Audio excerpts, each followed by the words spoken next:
Hi everyone, welcome to another episode of Menopause 101. Today I want to talk about bioidentical hormone therapy with the emphasis on the word bioidentical. I want to dispel some myths around bioidentical, which is a term that I think has become obsolescent and is now used primarily as an advertising term and as the source of some intentional or unintentional deception.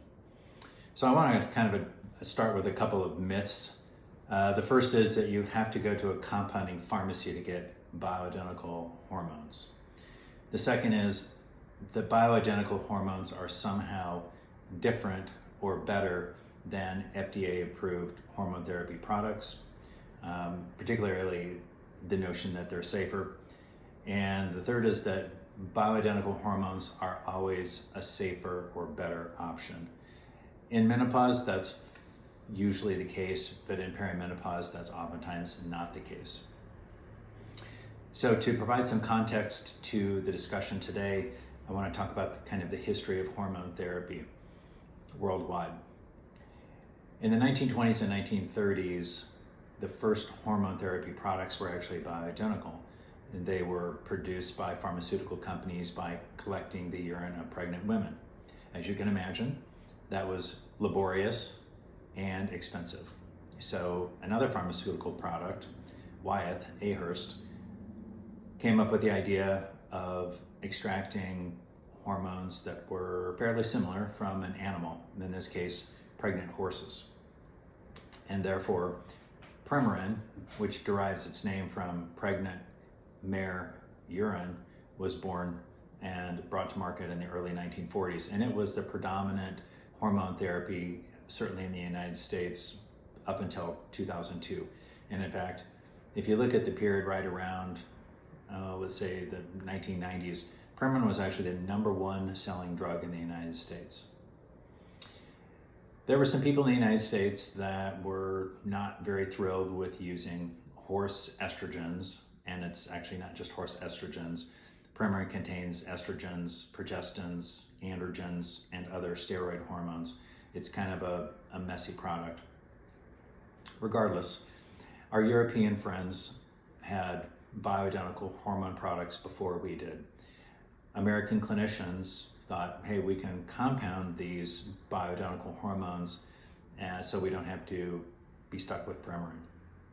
Let's stop and kind of take a look at what are the bioidentical hormones, especially estrogen, because there's only one species of progesterone. Putting bioidentical in front of it doesn't change the term. There's only progesterone refers to a very specific single chemical, the same thing with testosterone. So bioidentical testosterone, there really isn't any alternative to that in the United States. We used to have methyl testosterone on the market, but we don't anymore. With progesterone, there's only one. We do have a lot of derivatives of progesterone called progestins or progestogens. But with estrogen, it's a little bit more complicated. So let's review. So we have the names of the 4 different estrogens and then the common abbreviation that we use for them. Estrone is a minor estrogen in most women. It's derived from DHEA, which is converted in muscle and fat and lung and other tissues into estrone. We have estradiol, which is the main product of the ovary. Estradiol and estrone can be converted back and forth to each other.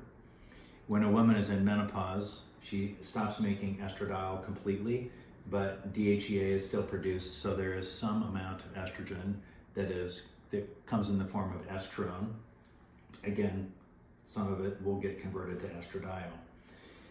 Estriol and estetrol are estrogens that are primarily or actually exclusively produced as a first product by fetal liver.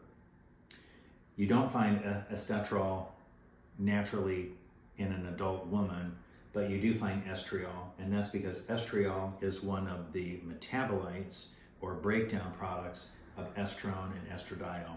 There's some other pathways that they can go down for metabolism, but Estriol is one of them. There was a notion that estriol is a safer form of estrogen than the other two. That notion began in the mid-1960s and was kicked off about close to 20 years of research trying to establish whether that was the case or not. That research essentially ended in the early 1980s, and the answer was it really is not safer. Nonetheless, some people kind of read the older literature, and the idea that estriol is a safer, particularly breast-safe form of estrogen has persisted. So when some people talk about bioidentical estrogen, they don't just necessarily mean estradiol or estrone, but they specifically mean a formulation which contains estriol. But again, it's based on a false notion that estriol is safer.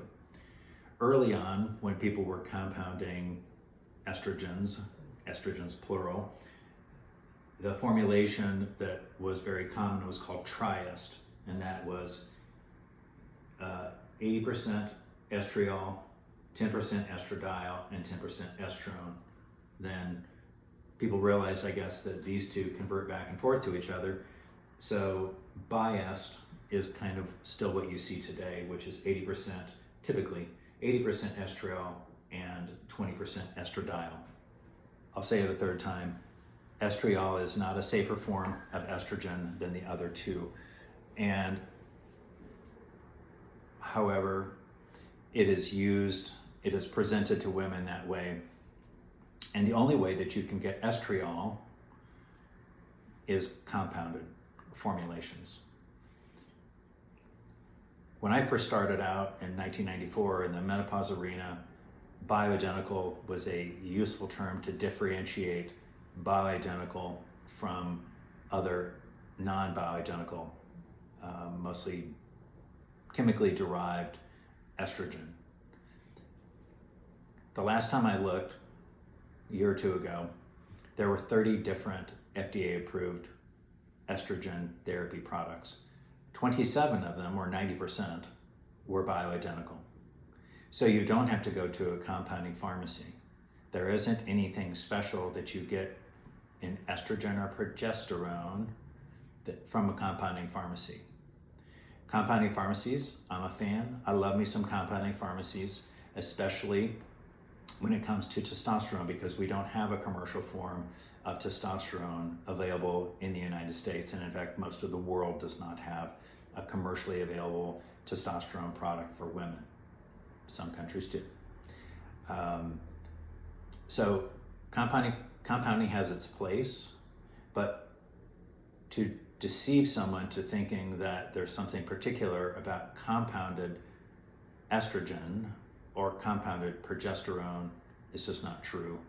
And it may do a disservice to the individual, both informationally and economically.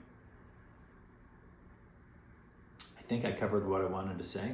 I hope this information was helpful, makes you a better consumer, makes you a more informed individual, and helps you in your decision making. If there's other topics along this line that you would like to hear about, please leave those requests in the comment section below. Thank you.